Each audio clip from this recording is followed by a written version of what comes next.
What's up everyone, I'm the code shaver here to shave off complexity so you don't have to. Let's dive into today's code. Okay, so we're back with the doc, the Macintosh doc, and we sort of are where we left off. I added a small little dot here at the bottom, and the reason I did that is because in the Macintosh, when a program has fully loaded, this sort of dot appears. So currently they are all there, and we want to make them dynamic. So I already set up my data bindings in Angular. And again, I use off in order to sort of get it up to a good place. If we do false here, it disappears. And again, don't worry about it if Angular is not your framework. Setting up data bindings is relatively easy in any framework for RxJs, and I'll make sure to add some explanation for the different frameworks in the description of this video.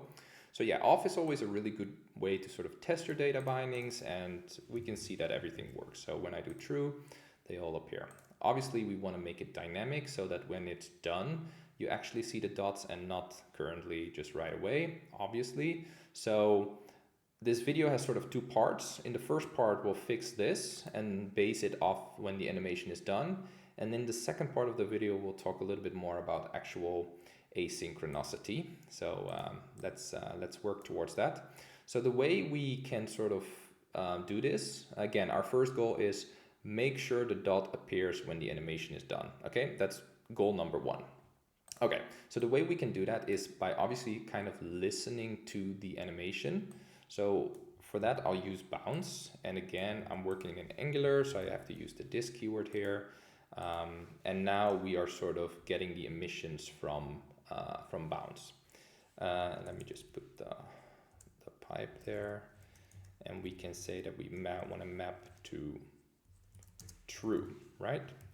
So that works. So now basically we get true on the bounce.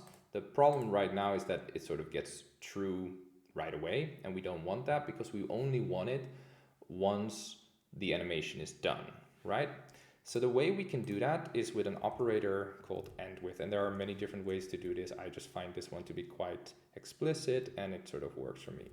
So we can pass it the operator endWith with a value of done. And it's quite simple to understand. EndWith just emits a value when the source completes. So when the animation is done, when it completes, we get done as a value. And that means that in this observable that sort of takes this as its starting point, we can look at making sure that only done gets through the pipe. And we can do that with another operator we didn't talk about, filter. Filter is really straightforward. Basically, it gets emissions, I guess you could say, and we just want to have it let through loading emission. So that's sort of how you should read it. So let me see, I just got one too many over here. Yeah, so basically we're saying, hey, just only get the emission of loading. And now instead of before, it actually doesn't get true until it does, but then it doesn't. Let's see. Oh, sorry, I did loading, but it should of course be done. There we are. There we are. So now it works, right? So perfection. So the next step is to think about, are we still actually providing valuable business logic here? Because the problem here is that we're having full dynamics over sort of the animation, and that's all really cool, but we're still hard coding how long it takes to load something essentially. And the whole idea of the Macintosh bounce effect is that it actually loads a whole bunch of data asynchronously. And this is really where RxJs shines. And that's also kind of where I want to bring it to. So what we're basically doing is, I already collapsed sort of this scan. We're going to replace this logic, sort of scanning the animation and determining when it should be done, with making sure that an asynchronous request determines whether it's done, right? Makes sense? So, and there's one small thing I want to give you right now is that's not the only thing, because asynchronicity is not enough. It's a combination of the animation and asynchronicity. Because if you think about it, this thing starts to animate, and when the async request would come in when it's halfway up, it would stop. And that's not what we want. We want it to sort of still go down. And that's really why I picked this use case with the Mac dock, because it's really good for that, because RxJs can handle that quite fine. It's just a little bit complicated logic, but let's dive into that. Okay, so I made a little fake async function, and again, I'm using Angular here, but I didn't create a service or anything. I just made it here just for the sake of argument. So basically what it does, it goes in and actually grabs some data. It delays a little bit because it was coming in too fast. And then it uses Ajax from RxJs. And that's pretty cool because that returns an observable. We haven't really talked about GET requests and things like that, but RxJS is really good at handling sort of data from a server, whether that's streams of data or just a one-off sort of GET request like this one. The good thing about using Ajax, and again, you can also turn a promise into an observable, and it's really good if your code base has a lot of promises. But for the case of this, I would say work with Ajax right away, because why would you work with promises? Because we're doing RxJS here. And the good thing is that we can use operators, so we can delay it, for example, which in this case was quite nice. So this is now becoming basically a new source of truth, a new source. And when we think of the observable part of RxJS, we need to really think about sources. And we need to trace our sources when we do a rewrite like this and say, hey, how should we rewrite this thing in order to have it work with this asynchronous request? So obviously one of the things we need is we need to make the request. Although we're not going to actually use the data in this video, we do need to make the request, and we need to do something when the request comes back. But we also need to listen to the animation and when the animation is done, because, you know, both matter. And we'll get to that, and we'll see sort of the steps to do that. So if we trace back our observable, we do have a source of clicks. This is basically clicking, you know, you can say some clicks. And we got basically animation, right? That is the sort of the main source currently that we're looking at. And that would be this one. So this is sort of animation. And we go from clicks into animation using exhaust map. Don't worry too much about exhaust map right now. We'll go into those kinds of mapping operators later. Basically, all you need to know sort of really quickly is that exhaust map is cool because if you have like a bunch of emissions, let's say you have a bunch of clicks, so let's say click, click, click, click, click, it will deny many of those clicks. So the animation will not run like 4 or 5 times. It will run the animation, and once it's done, it will allow new clicks. So basically you could say that we do a first click, and then everything here gets denied, and then we do another click, and then it starts to bounce again. And that's how it currently works with exhaust map. If you don't want this behavior, you can use some of the other operators, but we'll look into that later. For now, exhaust map is the way to go. But again, it's about this observable. This is sort of the animation observable. And what we want, let me just remove these comments. We basically want to say, okay, we care about animation, but we also care about async, you know, the request. Async. So we want to sort of have a combination of the two.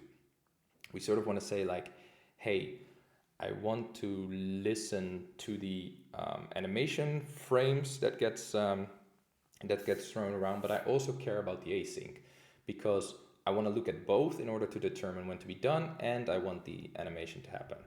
So the way we can do that is to say we want to use combine latest. And combine latest expects multiple observables. So because obviously if you want to combine things, you need multiple. So you can pass it an array of observables.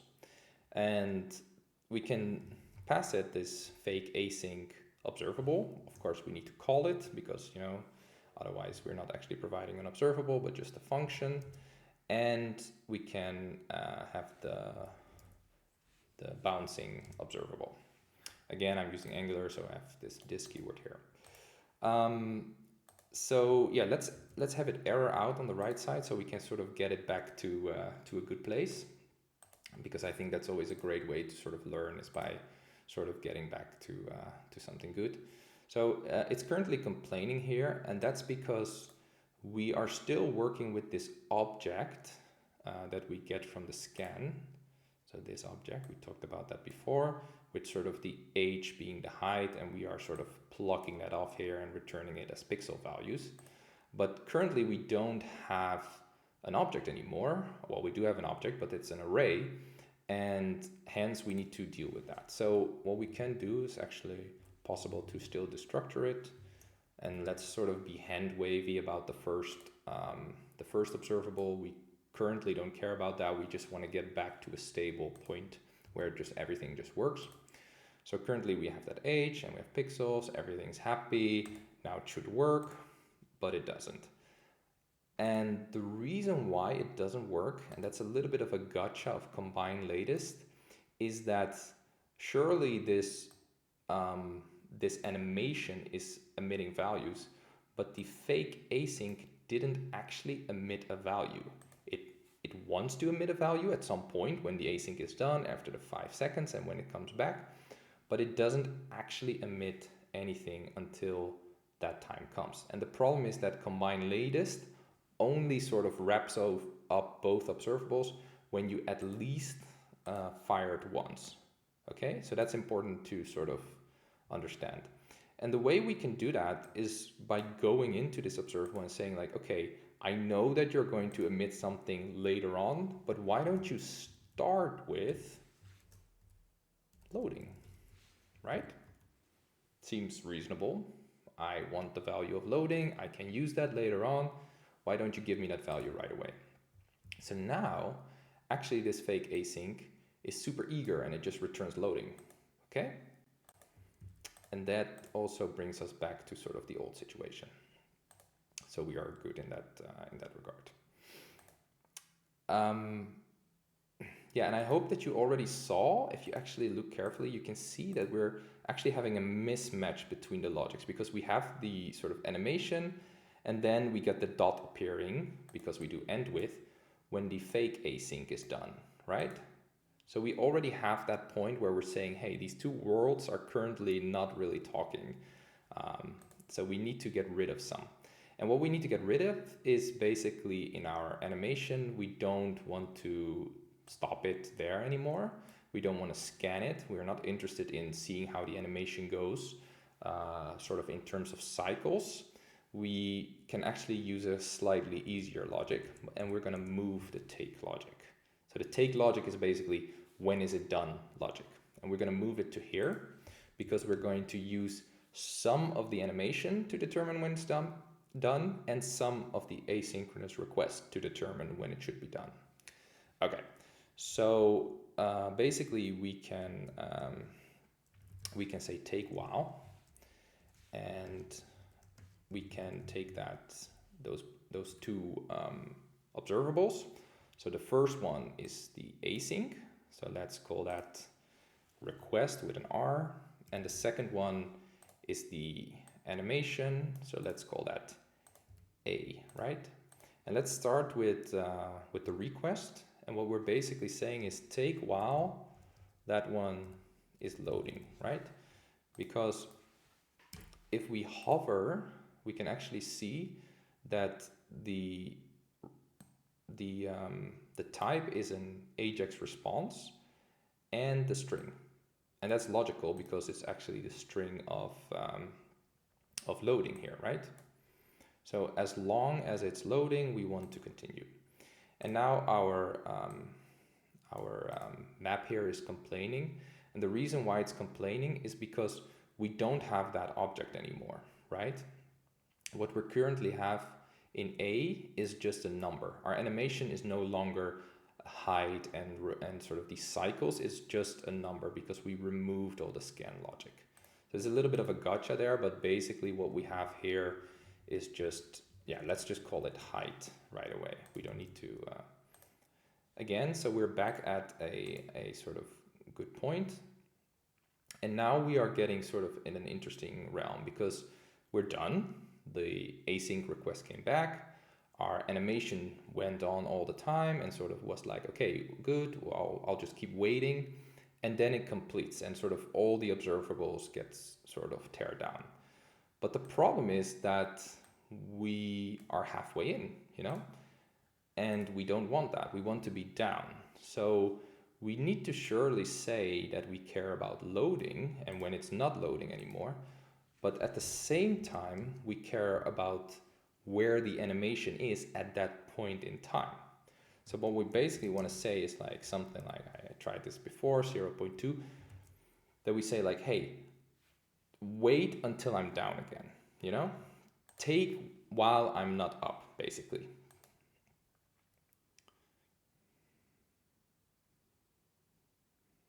Sorry, I did it the wrong way around. Let's do it again.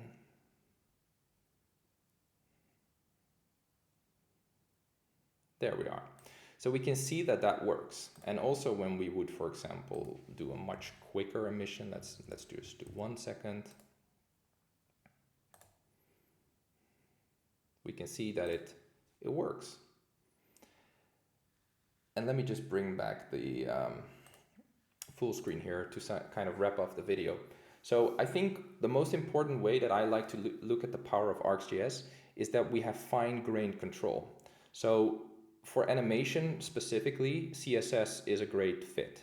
But if you think about reactive animations where you care about some user event or a stream comes in and it needs to sort of be dynamic and stop at a certain moment in time, I think RxJS is the better fit.